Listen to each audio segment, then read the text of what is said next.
నమస్కారం అందరికీ. ఈరోజు మనం ఒక ఫ్లవర్ గురించి తెలుసుకోబోతున్నాం. ఆ ఫ్లవర్ పేరే పారిజాతం అనమాట. ఇది మామూలు ఫ్లవర్ కాదు. స్వర్గంలోంచి మన భూలోకానికొచ్చిన ఫ్లవర్ అనమాట. సో, అంత స్పెషల్ ఫ్లవర్ ఇది. సో, దాని గురించి డీటెయిల్స్ అన్నీ ఈ వీడియోలో అయితే అసలు ఇది మన ఇండియాలోకి ఎలా వచ్చింది అని ఫస్ట్ మైథాలజీ స్టోరీస్ చూసేసిన తర్వాత గార్డెనింగ్ టిప్స్ అయితే చూద్దాము. సో, మైథాలజీ ప్రకారం ఏంటంటే మన భారతీయ పురాణాల్లో ప్రత్యేకమైన స్థానం కలిగి ఉంది ఈ పారిజాతం చెట్టనేది. సో, వీటి ఆకులైతే చూడ్డానికి ఇలా ఉంటాయన్నమాట. సో, ఫస్ట్ మొగ్గలొచ్చాక, ఆ తర్వాత మనకి ఫ్లవరింగ్ అయితే వస్తుంది. సో, ఫ్లవర్స్ అయితే చూడ్డానికి ఇలా ఉంటాయి. చాలా స్మెల్లొస్తాయన్నమాట. కాకపోతే మనం దేవుడికి పెట్టేటప్పుడు ఇలా చెట్టు నుంచి కోసయితే పెట్టకూడదు. సో, నార్మల్‌గా ఫ్లవర్స్ అయితే చెట్టు నుంచి కోసి పెడతాం కదా! కానీ పారిజాతం ఫ్లవర్ మాత్రం కింద పడినవే దేవుడికి సమర్పించుకోవాలన్నమాట. అంతే కాకుండా ఈ పారిజాతం ఇలా ఫ్లవరింగ్ అయిపోయిన తర్వాత కొన్ని డేస్‌కి కాయల కింద అయితే వస్తాయన్నమాట. సో, ఆ కాయల్ని మనం మళ్ళీ ఇలా విత్తనాల కింద చేసుకొని మొక్కలైతే కన్వర్ట్ చేసుకోవచ్చు. మన భారతీయ పురాణాల్లో అయితే ఈ ప్లాంట్ గురించయితే చెప్పబడి ఉంది. సో, ఫస్ట్ స్టోరీ వచ్చేసి సముద్ర మథనం అనమాట. సో, పారిజాత చెట్టు అనేది సముద్ర మథనం సమయంలో ఫ్లవర్ అయితే చాలా ఫ్రాగ్రెన్స్ ఉంటుందనమాట. మనం ఎక్కడున్నా స్మెల్ అయితే చాలా బావుంటుంది. అండ్ ట్రీ కూడా చూడ్డానికి చాలా ప్రశాంతంగా ఉంటుందనమాట. సో, చాలా పీస్‌నయితే ఇస్తుంది. మనమైతే ఆ ట్రీ దగ్గరికెళ్తే చూసారు కదా! ఎన్ని ఫ్లవర్స్ అయితే కలెక్ట్ చేశానో నేను. కొన్నయితే చెట్టున చాలా ఉన్నాయన్నమాట. కాకపోతే అవి మనం కొయ్యకూడదు కదా! సో, ఓన్లీ కింద ఉన్న ఫ్లవర్స్‌ని నేను తీసుకొనొచ్చి మీ అందరితో షేర్ చేసుకుంటున్నాను ఈ ఫ్లవర్స్ అన్నీ. చూసారు కదా! ఎంత బ్యూటిఫుల్‌గా ఉన్నాయో ఫ్లవర్స్. సో, ఈ ఫ్లవర్స్ మీ గార్డెన్‌లో కూడా ఉండాలంటే సో, ఈ వీడియోనైతే స్కిప్ చేయకుండా లాస్ట్ వరకు చూడండి. సో, ఫస్ట్ అయితే మనం మైథాలజీ ఫ్యాక్ట్ ఫస్ట్ స్టోరీ వచ్చేసి ఏంటంటే ఈ పారిజాతం అనేది ఒక సుందరమైన రాజకుమార్తె అనమాట. ఆవిడ కూడా మనలాగే ఒక హ్యూమన్ బీయింగ్ అంట. సో, ఆ తర్వాత ఆవిడ చాలా అందంగా ఉంటుందంట. సో, ఆవిడ అందాన్ని చూసి సూర్యదేవుడైతే ఈవిడ్ని లవ్ చేశారనమాట. సో, లవ్ చేసి ఆయన భూమిపైకైతే వచ్చారు. వచ్చి ఆ రాజకుమారితో కొంచెం టైం అయితే గడిపారనమాట. ఆ తర్వాత సూర్యదేవుడు అనే ఆయన స్వర్గానికి వెళ్ళిపోతున్నారనమాట. అలా వెళ్ళిపోతుంటే ఈ రాజకుమార్తె అయిన పారిజాత కూడా ఆయనని గమనిస్తూ ఆయన వెనకాల వెళ్ళడానికి ట్రై చేశారనమాట. సో, అలా ట్రై చేయడం వల్ల సూర్యదేవుడికి కోపం వచ్చి ఆయనైతే దహించేశారంట. సో, అలా దహించబడిపోయింది ఆ రాజకుమార్తె. సో, ఆ తర్వాత సూర్యదేవుడిని ప్రార్థించగా, సో, నేను చేసిన తప్పేం లేదు కదా! ఓన్లీ ఇలా అవ్వడం అని చెప్పి ఆవిడ ప్రార్థించగా, సూర్యదేవుడు ఏం చేశారంటే, ఆవిడని ఒక చెట్టుగా మళ్ళీ ఒక పునర్జన్మ అయితే ఇచ్చారనమాట. సో, అలా పునర్జన్మ తీసుకున్న చెట్టే ఈ పారిజాత చెట్టనమాట. సో, ఈ చెట్టేంటంటే మనకి నైట్ అయితే పూస్తాయన్నమాట ఫ్లవర్సు. ఫ్లవర్స్ నైట్ పూసిన తర్వాత ఎర్లీ మార్నింగ్ సూర్యకిరణాలు పడిన వెంటనే ఇలా కింద నేలపై పడిపోతాయన్నమాట ఫ్లవర్స్. మేబీ సైంటిఫిక్ రీజన్స్ చాలా ఉండొచ్చు. బట్ పురాణాల ప్రకారం ఇదొక కథ అనమాట. అండ్ నెక్స్ట్ స్టోరీ వచ్చి సముద్ర మథనం చేసినప్పుడు ఈ చెట్టు పుట్టిందని చెప్పి అందరూ చెప్తారు. సో, అలా దేవతలందరూ ఏం చేశారంటే ఈ చెట్టుని తీసుకెళ్ళి ఇంద్రుడి తోటలో ఉంచారంట. సో, అలా దీనికి పారిజాత అనే పేరైతే వచ్చింది. సో, అక్కడ కూడా స్వర్గాన్ని మొత్తం దీని ఫ్రాగ్రెన్స్‌తో అయితే నింపేసిందంట ఈ పారిజాతం చెట్టు. ఆ తర్వాత కొంచెం కాలం గడిచాక శ్రీకృష్ణుడు తన భార్య సత్యభామ అనే ఆవిడ కోసం ఈ చెట్టును స్వర్గం నుంచి భూమికైతే తీసుకొచ్చారంట. కాకపోతే సో, అలా శ్రీకృష్ణుడు స్వర్గం నుంచి భూలోకానికి చెట్టు తీసుకురావడం వల్ల సత్యభామ అంతే కాకుండా రుక్మిణి మధ్య గొడవలు కూడా జరిగాయని చెప్పి మన పురాణాలైతే చెప్తాయి. అంటే ఎలా అంటే సో, ఈ చెట్టయితే రుక్మిణి తోటలో ఫ్లవర్స్ అయితే పడ్డాయన్నమాట. కానీ చెట్టు మాత్రం సత్యభామ తోటలో బాగా పెరుగుతుంది. సో, అందుకని వీళ్ళిద్దరి మధ్యలో గొడవలైతే వచ్చాయని చెప్పి మన హిస్టరీలో అయితే ఉందన్నమాట. సో, మన మైథాలజీ హిస్టరీలో అయితే అలా చెప్పారు. సో, చెప్పాను కదా! సూర్యదేవుడిని ఈయన ప్రేమించారని చెప్పి.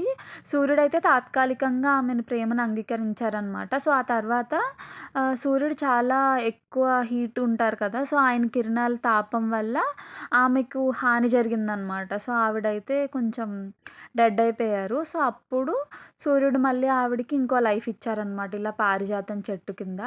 సో, అందుకే దీన్ని పారిజాత పుష్పాలు రాత్రి పూస్తాయి. ఎర్లీ మార్నింగ్ సూర్యకిరణాలు రాగానే నేలపై పడిపోతాయని చెప్తారు. సో, సూర్యుడికి లవ్ గుర్తుగా ఇది ఒక చెట్టు అని చెప్పి కూడా ఇండియన్ మైథాలజీలో అయితే ఉంది.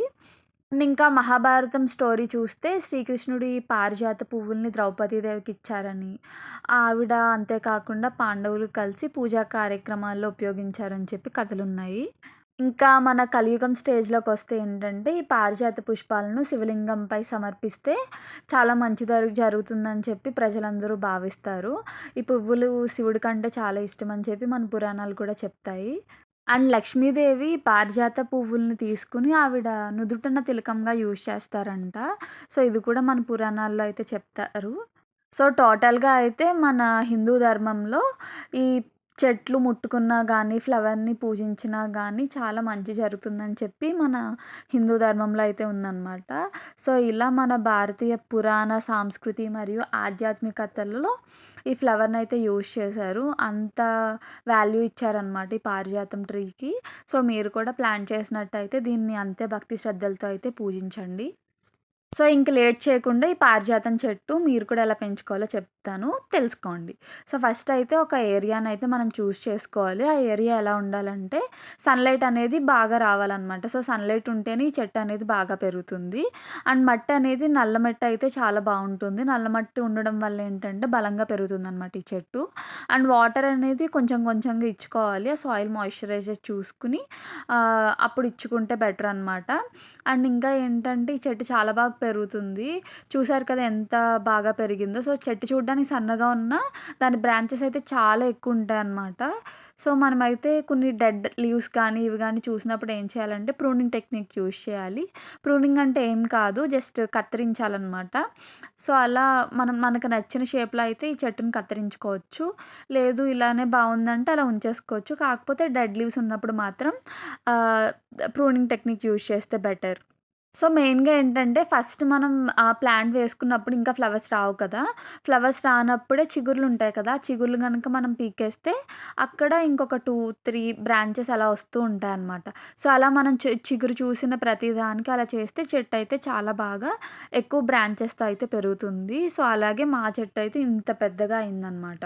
సో, నేను చెప్పిన టిప్స్ అండ్ ట్రిక్స్ మీరు ఫాలో అయితే మీరు కూడా పారిజాతం నుంచి చాలా ఈజీగా ఫ్లవర్స్ అయితే తెచ్చుకోవచ్చు.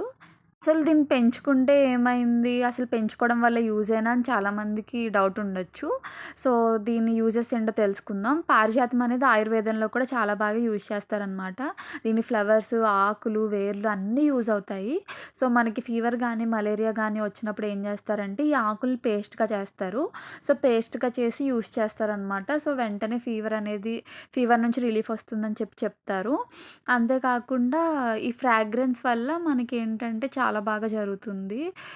హీలింగ్ అనేది. సో, ఈ ఫ్లవర్‌ని స్మెల్ చేసిన వెంటనే మనకి డిఫరెంట్ సెన్సెస్ ఉంటాయి కదా!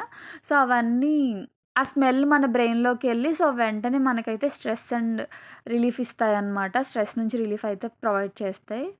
కాకపోతే ఆయుర్వేదంలో యూజ్ చేస్తారు కదా అని చెప్పి డైరెక్ట్‌గా ఇలా ఫీవర్ వచ్చినప్పుడు ఆకులుగా యూజ్ చేసుకోకుండా, సో, మీరు డాక్టర్‌ని గాని, దగ్గరలో ఉన్న ఆయుర్వేదం డాక్టర్ గాని ప్రిఫర్ చేసుకొని అవైతే యూజ్ చేసుకోండి. అండ్ ఇంకొక మెయిన్ ఇంపార్టెంట్ థింగ్ ఏంటంటే, దీన్ని మనం సెంట్ కింద కూడా యూజ్ చేస్తారంట. సో, ఈ ఫ్లవర్స్‌ని తీసుకొని సెంట్ ప్రిపేర్ చేస్తారనమాట. సో, ఆ సెంట్‌నయితే చాలా మార్కెట్‌లో అయితే చాలా ఉన్నాయి. అండ్ లేటెస్ట్‌గా చాలామంది ఏం చేస్తున్నారంటే, ఇప్పుడు ఈ పారిజాతం ఫ్లవర్స్ ఉన్నాయి కదా! ఈ ఫ్లవర్స్‌కి వెనకాల కాడల్లా కనిపిస్తున్నాయి కదా! సో, ఈ కాడలనైతే తీసేసి వాళ్ళు కుంకుమ పువ్వుగా యూజ్ చేస్తున్నారనమాట. మనం సాఫ్రాన్ అంటాం కదా!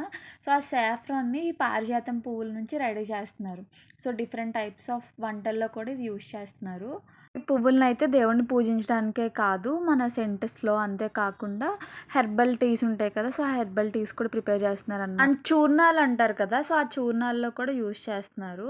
సో, వీడియోలో చూపించినట్టు మీకు కూడా బాగా ఫ్లవర్స్ కావాలంటే ప్లాంట్‌నయితే బాగా ఫీడ్ చేయండి. ఆర్గానిక్ ఫెర్టిలైజర్స్ ఇచ్చి ఎవ్రీ 15-20 డేస్. సో, అప్పుడు మీకు కూడా ఇటువంటి మంచిగా ఫ్లవర్స్ అయితే వస్తాయన్నమాట. And you can use homemade compost or vermicompost also. సాయిల్‌ని ఎన్రిచ్ చేయడానికి నేచురల్‌గా.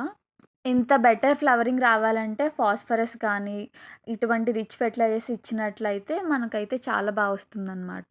సో, బనానా పీల్ కాంపోస్ట్ గానీ, బోన్ మీల్ కాంపోస్ట్ కానీ యూజ్ చేయడం వల్ల మీకు కూడా ఇన్ని ఫ్లవర్స్ అయితే వస్తాయి. అండ్ మీ మొక్క కూడా చాలా బాగా పెరుగుతుంది. సో, నాకు తెలిసిన నాలెడ్జ్ మొత్తం ఈ వీడియోలో అయితే నేను షేర్ చేశాను. Hope you like this video. So, మీకు కూడా నచ్చినట్లయితే లైక్ చేసి షేర్ చేయండి. And subscribe for more updates. And please support. Tata.